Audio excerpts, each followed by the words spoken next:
Hello and welcome to stage 6 of the Tour of Britain, which finishes here at the spectacular location of Caerphilly Castle in South Wales, providing the perfect backdrop for all sorts of battle puns only loosely related to bike racing. Let's not bother with any of them. Here are the highlights of yesterday.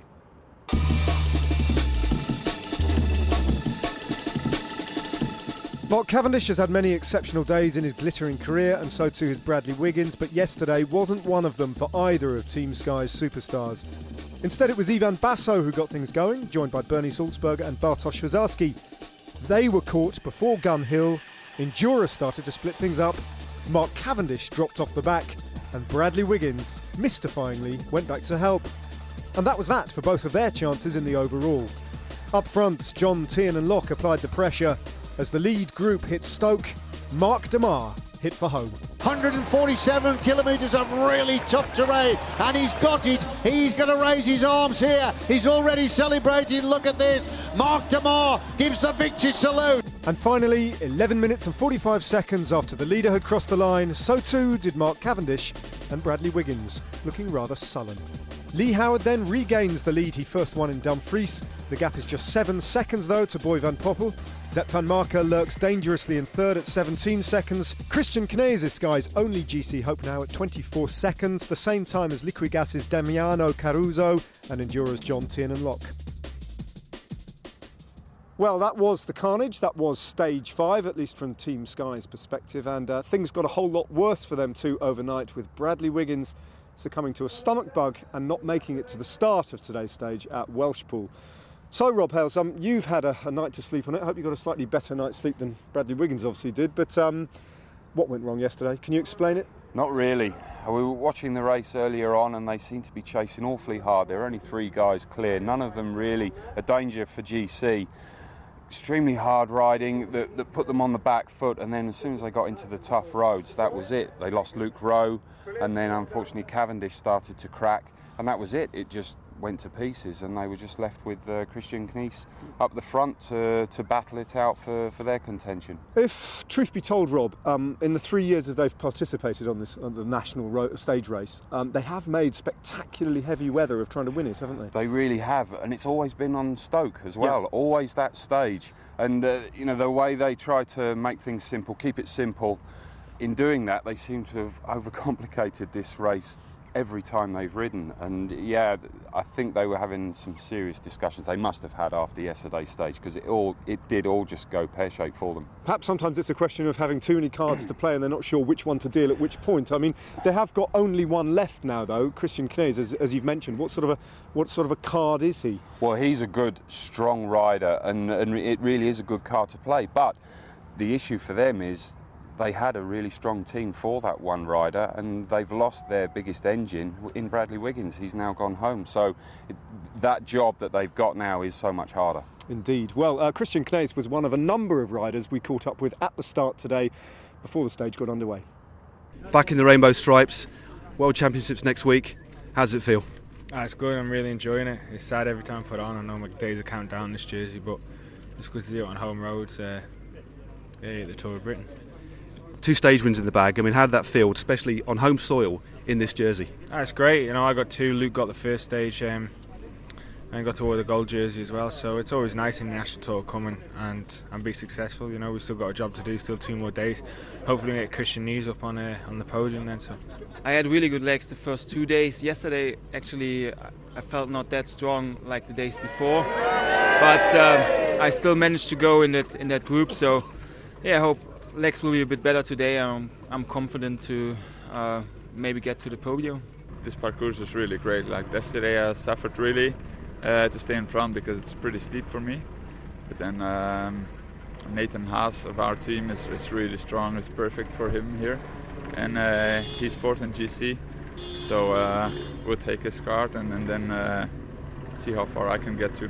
Well, I grew up in Cardiff, still live there. That climb is 2k from where I live, so I know it like the back of my hand, and yeah, it's going to be really tough. Expecting quite a lot of people up there, friends and family, so it's going to be quite a special day for me, I guess. This is the day that might shape the King of the Mountains classification and possibly the top order of the race itself. The Welsh leg heads due south from Welshpool, offering 2 Category 1 climbs at the midway point before the sting in the tail in Caerphilly. It's a lung-busting double loop of the Category 1 Caerphilly mountain before the race to the line. Rugged, exposed, demanding. Once again, Wales hosts the toughest stage in this year's event. No doubt the scenery is spectacular for the tourist, but for the riders, this one will be a long, hard day in the saddle. 4 Category 1 climbs line the route that meanders through the heart of Wales, culminating in 2 circuits of Caerphilly and its famous mountain, before the final high-speed descent to the finish line next to the city's castle. Without doubt, the surprise package of last year. Racing in the black of Rafa Condor, John Tin and Locke produced a masterclass in climbing, always looking easy, always fluent and quite in control, winning the King of the Mountains competition and 5th in the overall GC. It's definitely a good shot window for myself. We went into it with no clear objectives, but came out of it with the jersey, and definitely put myself out there a bit. So good memories of that race. The harder the race, the harder the course. The greater the sort of selection, so it's less about tactics and watching out for a soft move, if you like, going up the road, and the terrain takes care of it a bit more, so that suits me. But it's his climbing ability that has marked this former mountain bike rider out from the crowd. Strength and a plan of attack, the key weapons in his armoury.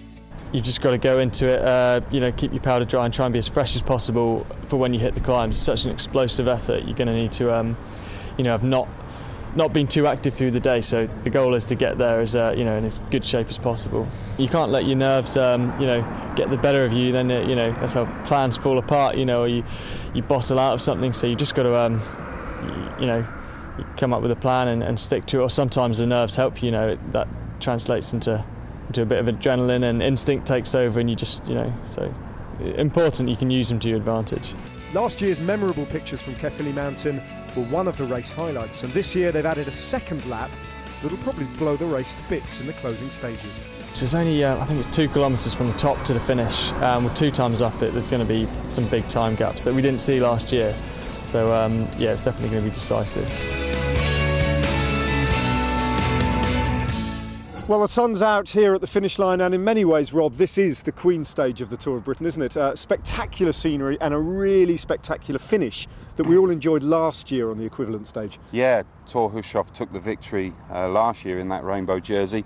Slightly different, we've got the same finish, but we do it twice now, 2 ascents of Caerphilly Mountain. It's a short climb, but it is steep, and there's a technical descent after it, so it really is going to put the cat amongst the pigeons. Van Poppel, he was 5th last year, but like I say, it was just that 1 ascent. So we could see someone like Jonathan Tin and Locke from Enduro Racing. This is really going to suit him, and I know he's looking forward to this stage. He is indeed. I spoke over breakfast this morning, over the sausages and bacon, with the race leader Lee Howard, and he made no bones about it. He said Tin and Locke will attack. I mean, it's an open secret, isn't it? Whether he goes on the first ascent or the second, what do you think?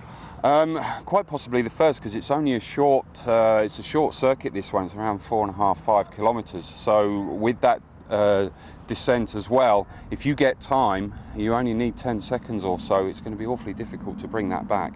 OK, well, let's get over to the race now in the capable hands of this man and Hugh Porter. The field just getting ready to roll out from Welshpool on the way down to Caerphilly. 189 kilometres, this is the Queen stage. 4 major climbs to be negotiated, so this could be where the overall winner finally declares his intentions.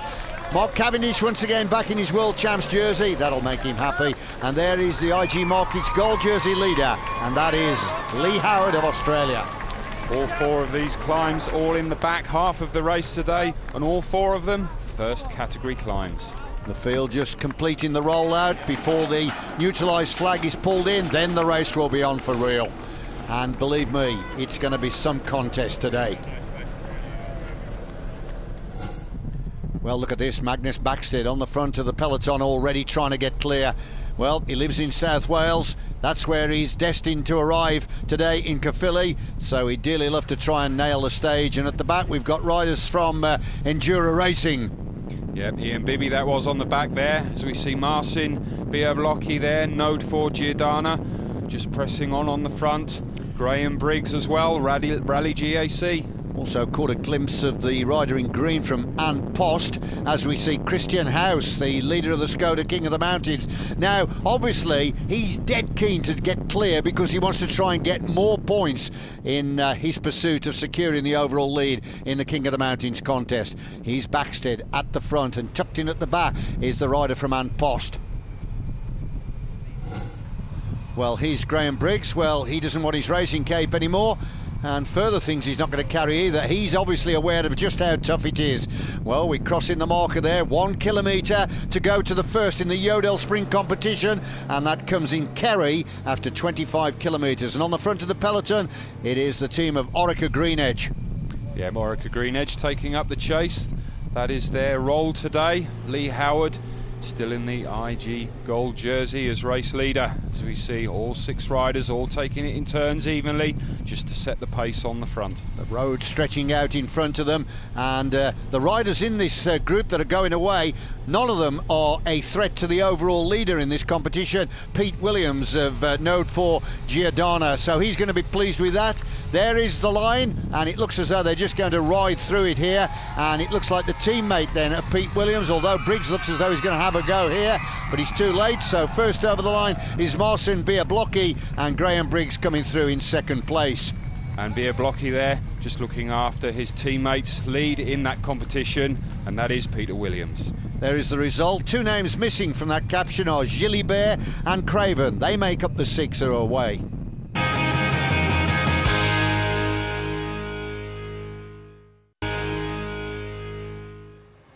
Welcome back to stage 6 of the Tour of Britain. Our 6 race leaders were nearly 7 minutes ahead as they rode through the second sprint of the day at Llandudrod Wells. Rally's Graham Briggs taking maximum points from Biablocki, Backstead and Craven. Ahead lay the first of 4 Category 1 climbs across the Welsh mountains. There is the sign that tells us we are starting the first mountain climb of the day. This is the ascent of Comoin, a first category ascent of 4.3 kilometres in length. Now then, we're going to keep an eye on the King of the Mountains leader here, Christian House from Rafa Condor, as we feel, both Rob and I, that he slipped away in this group so he can tuck a few points under his belt to increase his lead. So the developments of the race, let me just tell you, in the early stages, this group of 6 gave the peloton the slip, and the composition of the group is Marcin Biablocki of Node 4 Giordana, Dan Craven of IG Sigma Sport, Christian House, Rafa Condor, Pieter Gilibert from An Post Sean Kelly, Graham Briggs, Rafa GAC, and Magnus Backstead from UK Youth Cycling. This is a day when Jonathan Tiernan Locke, last year's King of the Mountains, is likely to show his hand. He's well placed in the race, Rob, and we'll expect him to start to get involved in the action. He's 6th at the moment, 24 seconds back on the lead. Yes, he is only 24 seconds. That's certainly something that he can push forward for today. Another rider to look out for in second place, Boy Van Poppel from United Healthcare. He was 5th on the stage last year, although we do have 2 ascents of that final climb today. Short climb, extremely steep, with a very technical descent off the back of it.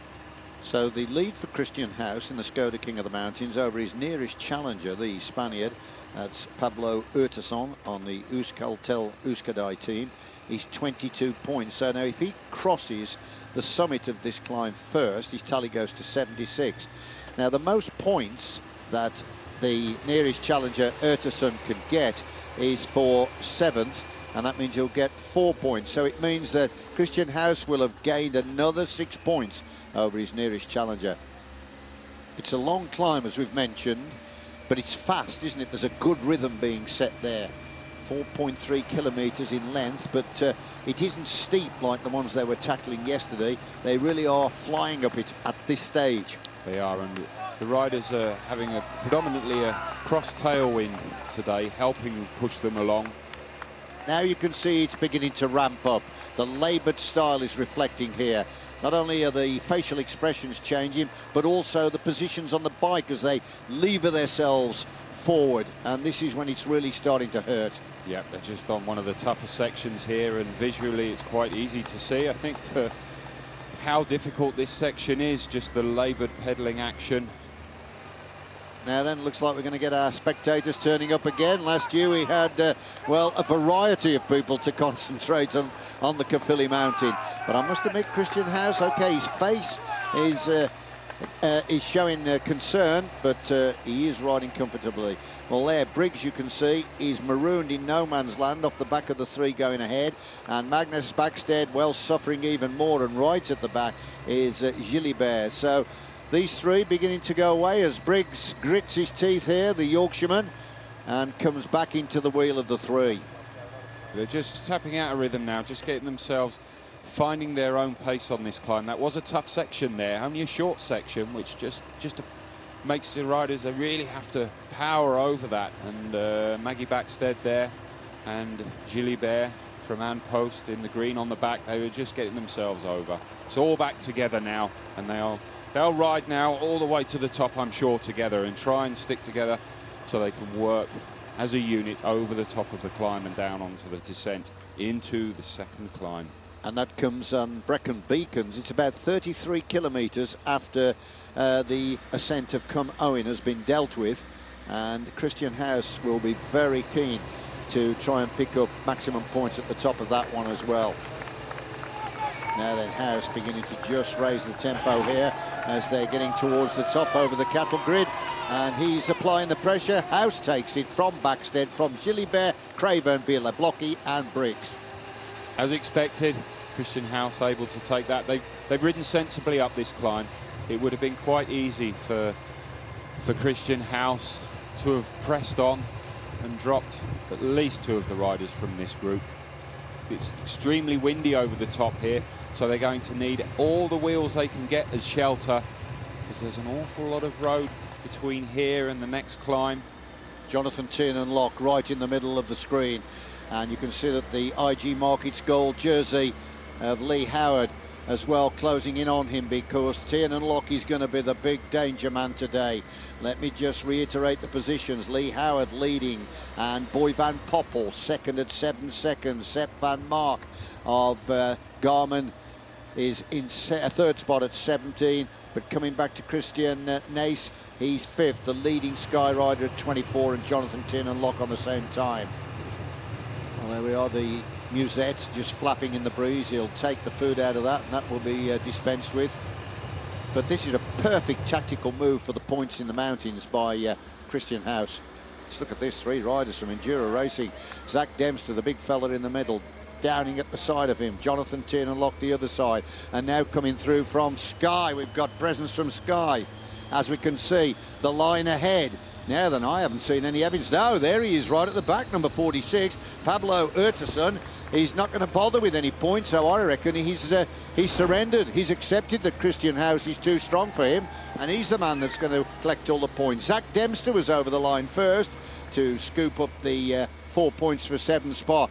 Well, that's all academic, because they're not in the competition for the King of the Mountains. So at the moment, those 10 points for Christian House, very, very valuable, and that's taken his lead up significantly. He's got 76 now to 44 of Urtasun. Well, there I think we have it. I think we're looking at the leader and the winner, no doubt, of that jersey, Christian House. So as we look at the peloton descending off the top of Cwm Owen, the lead at the moment is 5:53 as the peloton head towards the feeding station.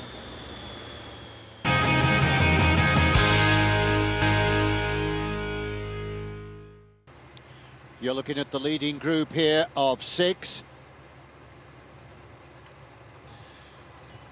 Leading group of 6 riders that went away early on the stage. It's Marcin Bela Blocky, who is riding on the Node 4 Giordano team, Dan Craven of IG Sigma Sport, Christian House, Rafa Conda, Pieter Gilibert of Ann Post, Sean Kelly, Graham Briggs of Rally GAC, and Magnus Backstead of UK Youth Cycling. They've got a lead now of 3 minutes and 35 seconds as we just look at the back of the peloton here. They're heading on towards the second climb, which is there, the start of the second climb over Brecon Beacons, and this is a 7-kilometre long ascent. The leading group just starting the ascent now. Big Magnus Backstead there, you can see him, number 152, who's having quite a good ride today, slipping away in this group. 6 minutes and 59 seconds behind the overall leader, and he is the top placed in the standings. So we are set. The pattern of the race here is indicating exactly what Rob Hales and myself were talking about overnight, that Jonathan Tiernan-Locke of the Enduro Racing Team, I feel, is going to make his move when we get to the Caerphilly Mountain that they've got to climb twice this year. Look at the crowds assembled here, Rob, on the second of the climbs. Yeah, they are massive. Well, the crowds have been out on the flat in the towns, but on the climbs here, it's certainly where crowds like to come out. The riders obviously passing a little bit slower, so they get more of a view. And what a view they've got. They'll be able to see these riders coming. This is more a climb similar to the ones that they encounter on the continent, isn't it? It's long and they can get into a rhythm as opposed to the ones that reared up yesterday. Yes, this is not too steep, this one at all, but it is long, as you've said, 6.9 kilometres, 4.2 miles in old money, and plenty of vision for people to see them coming.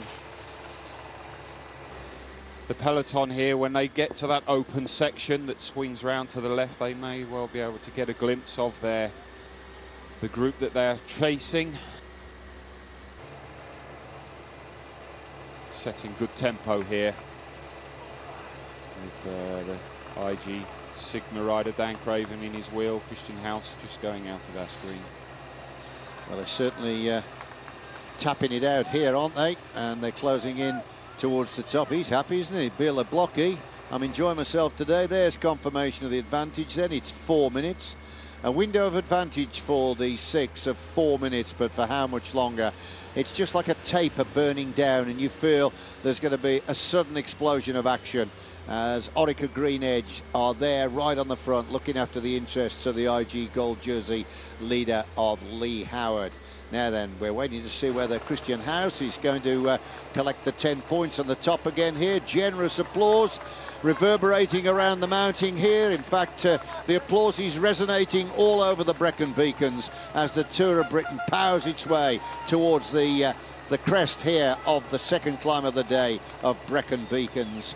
And they really are flying, and Christian House looks composed in that super silky smooth style, with his hands in the centre of the bars, crouched down, and he can see ahead now the pennants fluttering on each side of the road that tells him the line is getting nearer. He's looking for the 10 points. Magnus Backstead in the wheel of Christian House. No one in this group has got any points up until today, so they're not going to challenge House, so they will allow him to go over the line first and collect the full 10.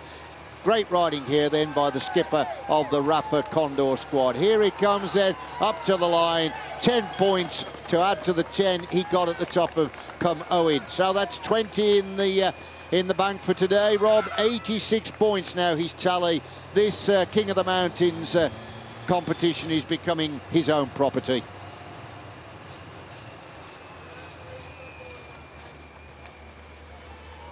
Bernard Eisel, Jeremy Hunt, Team Sky.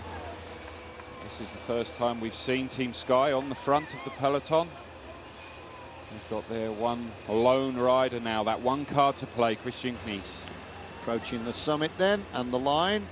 And it doesn't look, again, as though Urtasun is bothered about picking up any points, and it's looking very much as though it's going to be Orica Green Edge that will pick up the 7th place points. Yep, 4 points then going to the rider from Orica Green Edge. So that's the second mountain tidied up then at Brecon Beacons. 124 kilometres covered, and as you can see, 62 to go. It's the aerial shots of the peloton that are trailing the sextet up the road by 3 minutes and 21 seconds still, and it's Team Sky that have now come to the sharp end. And also there, you can see right in the middle of our screen is Sepp van Mark of Garmin Sharp, who's currently 3rd overall. Now then, is the presence beginning to reflect of enduro racing, and Jonathan Tiernan-Locke there. Now then, Rob, if there is an echelon section going to, crosswind section, I should say, going to be raced out now. We'll see the echelon, and you see the formation of the break, so let's watch from any fractures behind from the group. Well, I think we're already starting to see a few further back, but here, no problem whatsoever for this group. They're just blissfully unaware of the carnage that's going on behind them in the peloton, with Team Sky and Jeremy Hunt in particular applying a lot more pressure. Here we can see Tier and Lock now, and yep, they split again. We're getting remnants of the peloton behind. Yep, that's exactly what we expected, and that is why Team Sky have come through. What they do their homework overnight, and they look at the weather conditions and the wind directions, and then look at the route, and they know exactly where they're going to go to the front and form the echelons. And then, of course, it absolutely breaks the field to bits, and you can see that it's fractured significantly. And the leading group, let's have a look at it up there. It's starting to go away, isn't it? And there's Mark Cavendish. He's just got himself distance there. He's got himself in the wind. He's going to have to link up with this group now. They're just coming to catch him as we see the front group. Here we go. Bernie Salzberger going through. Paul Voss. And then it looks like Luke Rose about to go through. And here's Mark Cavendish back in that second group on the road there. Look at that. There's a nice push for the world champion. That's the respect for the rainbow jersey, and that was Fabio Sabatini, the Italian, that just gave the world champion a nice palm and a push up into the wheels. Yep, this is quite early in this stage to be doing damage like this, but damage it is being done now. It's all happening in front of us here as Garmin Sharp, that Sepp Van Mark there, really pressing on now, really trying to open up the gaps. That breakaway of 6 was able to maintain a lead of over 2 minutes all the way to the third Yodel sprint, but at the head of the chase group, no one was allowed to get away. There was a hard fall for Aussie Zach Dempster, the Enduro racing rider hitting the deck in Merthyr Tydfil, which put an end to his race. Node 4 Giordana's Marcin Biablocki claimed maximum points on the third and final Yodel sprint ahead of Magnus Backstead of Team UK Youth and Peter Gilbert from the Anpost Sean Kelly team. Join us after the break as we get set for an exciting finish.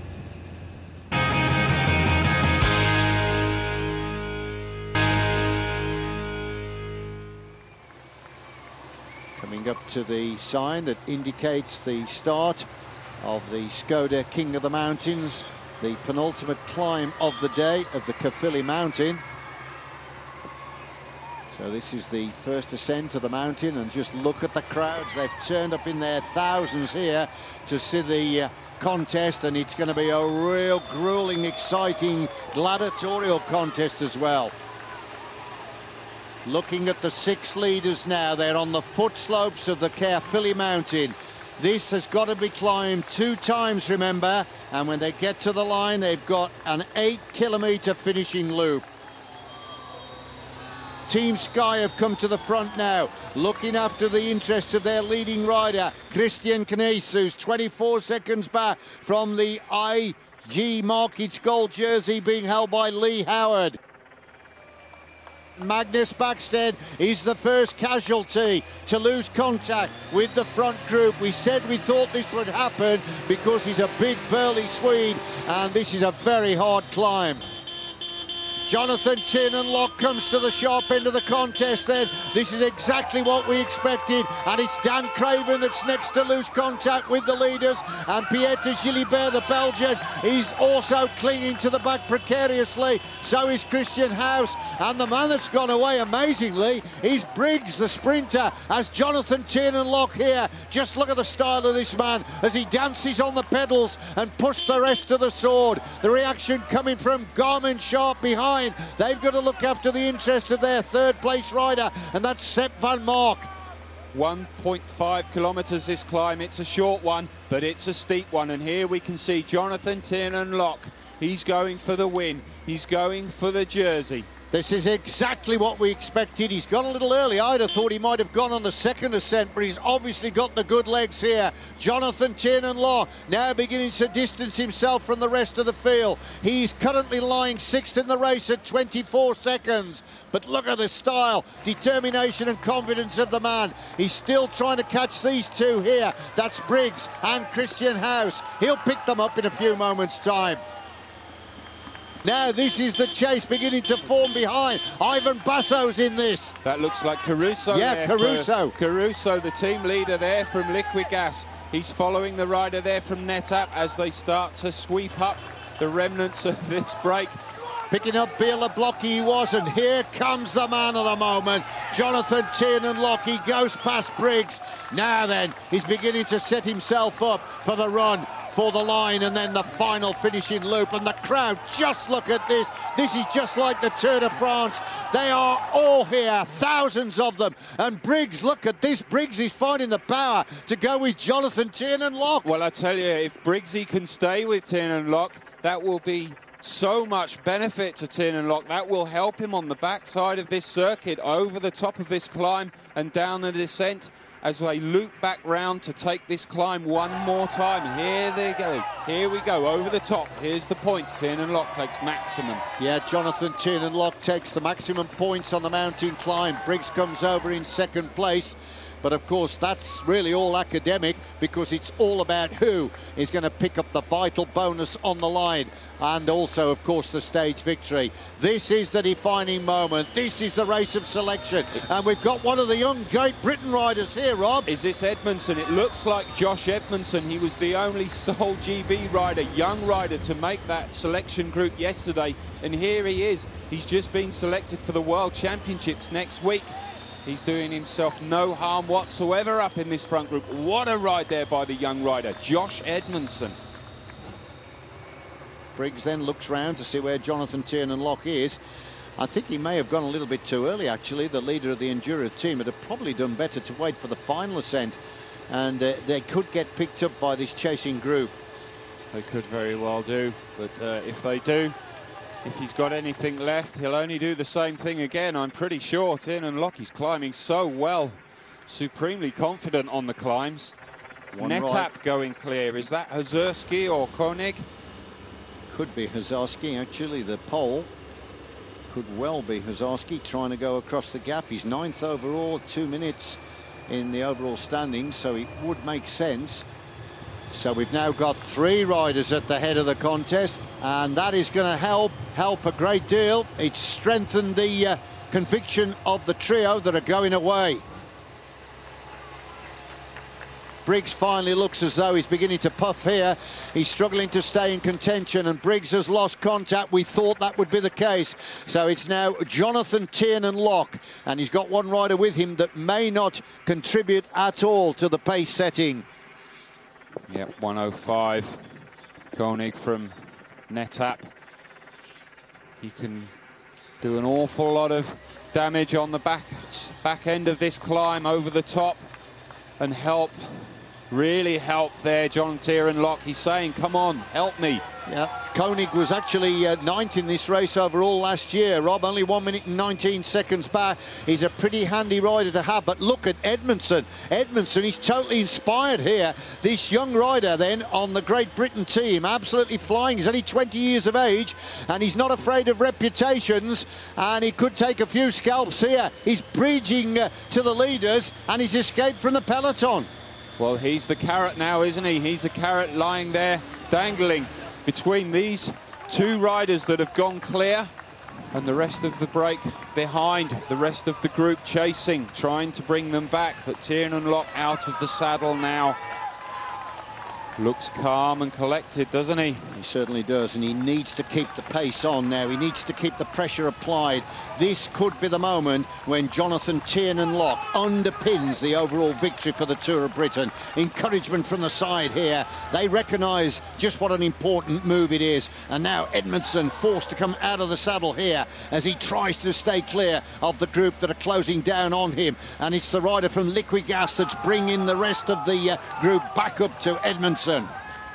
Come on, Josh. Josh Edmondson there, the young rider from Great Britain, as we go back to the front of the race here. Now we finally see the face of Tiernan-Locke. He's finally started to have issues now. He really is starting to hurt, but not surprisingly, the effort that he's putting in here. Well, there's a rich mix of supporters here, isn't there? we'd got, I don't know, is that the Caerphilly boxing champion? But he was out supporting. And, of course, he's got a lot of fellow friends with him as well. But look at this now. I'm really impressed with the climbing style of Edmondson. He's surely a big rider of the future. My word, he's riding so well here. But now the gap, 43 seconds back to the gold jersey. And that means that Lee Howard has lost the overall lead. And you're looking at the man here that's going to become the new leader of the Tour of Britain. He is distancing himself from his nearest challengers with every pedal rev. It's 12 seconds back to Edmondson, and then it's 43 seconds back to the group that contains the other serious contenders. 10 points there, maximum points. He's not bothered about that. He's not thinking about the mountains points whatsoever. He's thinking about the victory today, coming in across the finish here in Caerphilly ahead of his main rivals. Not only that, we've got those time bonuses on the line. 10 seconds for the win and 9 seconds for second. 6 for second and 4 for third.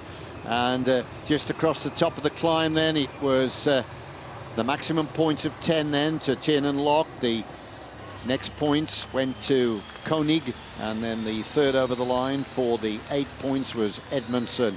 As we look at the chasers here, and it's becoming really hard now for Lee Howard. His style is becoming ragged and laboured as the brace of leaders are now on the descent, and they're beginning to drop like stones towards the finishing line in Caerphilly. But Jonathan Tiernan Lock is doing all the work here because he's the man that's got the most to gain. So in that case, you would probably favour Koenig for the sprint then, for the stage victory. But of course, it's the amount of time that he's putting into the gold jersey. And at the moment, you can see 34 seconds back then to Lee Howard. Yeah, I'm sure Jonathan Tiernan Lock would desperately like to win this stage.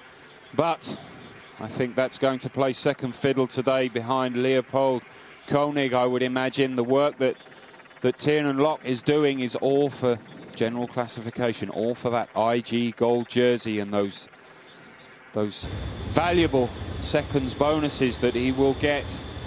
First or second, he's going to take some points. He's going to take some seconds, valuable seconds. Koenig is actually back in 15th place overall at 5:30, so he's not going to affect the positions. And in fact, the other riders in the overall standings here will still stay up there in contention. It's just a slight rejigging of the top 6, and the man that will gain the most is going to be, of course, Jonathan Tiernan Lock, who is 6th at the moment. He's going to elevate himself up into the #1 position. He knows how important this is now, and he's piling on the pressure, pouring on the coals as he tries to gain every single second that's going to see him take the overall lead. Koenig is not contributing. He's just got the stage victory in mind.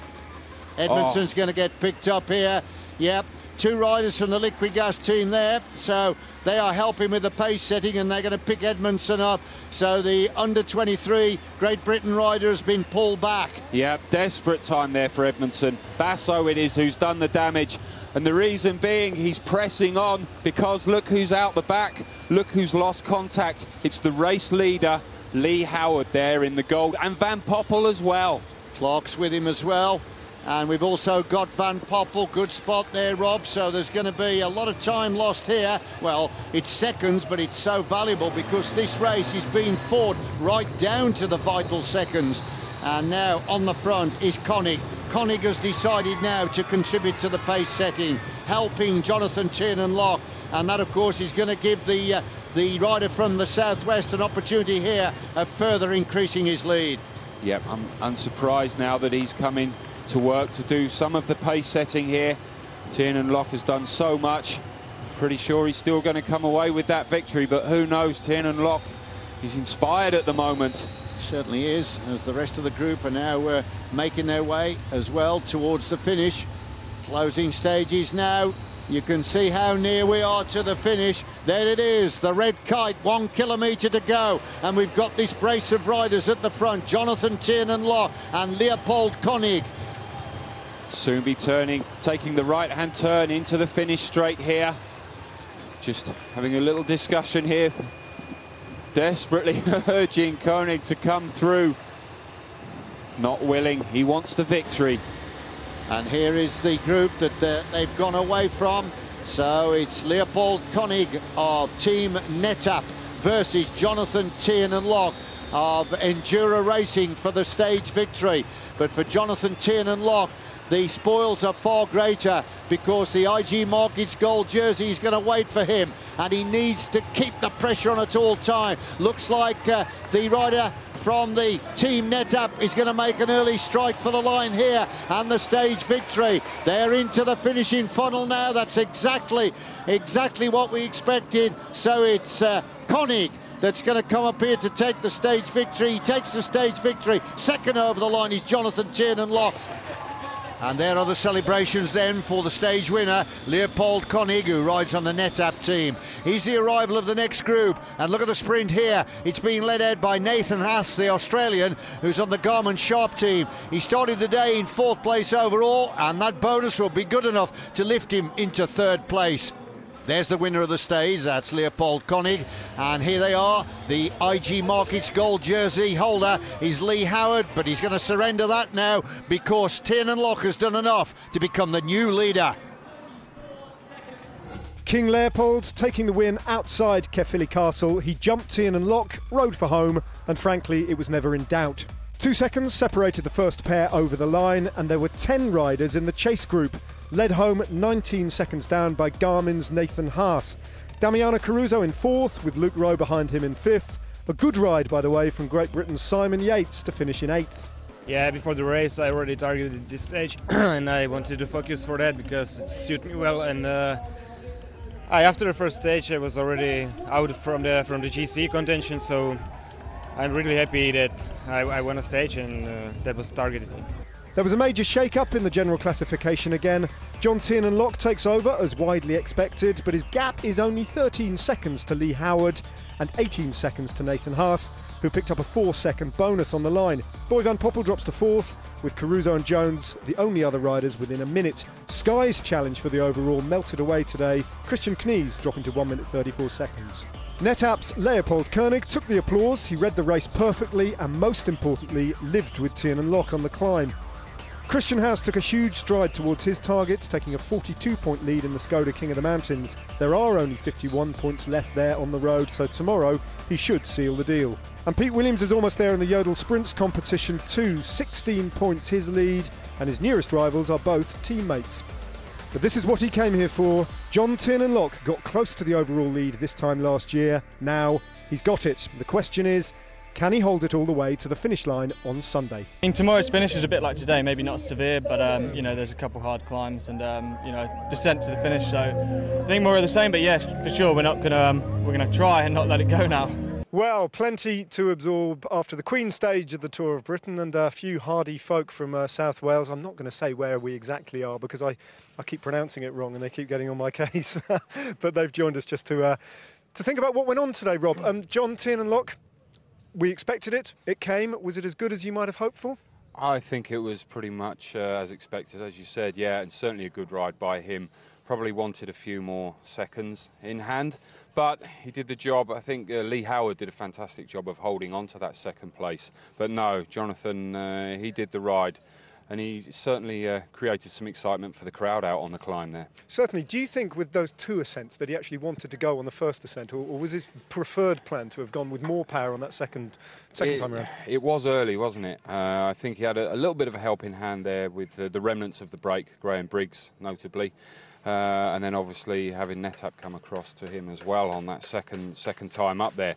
But yeah, he just worked it out on the road, and it did work out for him. No, it was a great ride there by Enduro Racing. Indeed, and he's identified Nathan Haas now from Team Garmin as his most credible rival. That how you see it as well? Oh, I think so at the moment. There's still a few riders there. Caruso also from Liquid Gas, obviously Van Basso looking after him. So tomorrow a good day for him. Probably on Sunday not so much. But Lee Howard, he's still there, and there's still time bonuses out on the road. And just finally, Luke Rowe. What about his brother's contribution today? Well, he was probably one of the best views actually for a lot of people out on the climb there. Boxing gloves, and was he in, I don't know, was he in underwear or shorts? It was interesting, whatever it was. Matt Rowe, that was Luke Rowe's brother. OK, I'm sure we'll have more of the same out on the hills of the southwest tomorrow. Stage 7 runs from Barnstable to Dartmouth, and we are on air with live coverage from 1:15. See you then.